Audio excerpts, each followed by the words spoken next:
তৃণমূল নেই, তৃণমূল চলে গেছে। পশ্চিমবঙ্গে যে সরকার আছে সেটা লিভিং ফসিল, জীবন্ত জীবাশ্ম।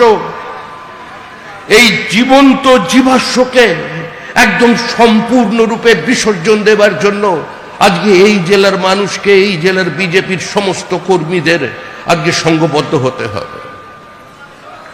আজকে প্রত্যেক মানুষের কাছে আপনারা যান, যারা বিজেপি করেন, বিজেপির পতাকা হাতে নিয়ে দীর্ঘদিন ধরে বিজেপির হয়ে লড়াই করেছেন, শুধু তারা নন, যে বামপন্থী কর্মীরা 35 বছরে কোনো ক্ষমতার অমৃত রস পান করেননি, যে তৃণমূল কংগ্রেসের তৃণমূল স্তরের কর্মীরা চরম দুর্দিনে একদিন দেওয়ালে ঘাস ফুলেকে মমতা বন্দ্যোপাধ্যায়কে প্রাসঙ্গিক করে রেখেছিলেন। যখন মমতা দেবীর দিকে তাকিয়ে সিপিআইএম বলতো যে দিদি থেকে দিদিমা হয়ে যাবে, কিন্তু ক্ষমতার পট পরিবর্তন করতে পারবে না।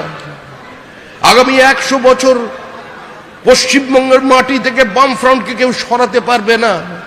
বাম ফ্রন্টের বিকল্প উন্নততর বাম ফ্রন্ট। সেদিন যারা নিজেদের ঘাম রক্ত ঝরিয়ে মমতা বন্দ্যোপাধ্যায়কে পশ্চিমবঙ্গের রাজনীতিতে প্রাসঙ্গিক রেখেছিলেন, আজকে সেই সমস্ত কর্মীদের কাছেও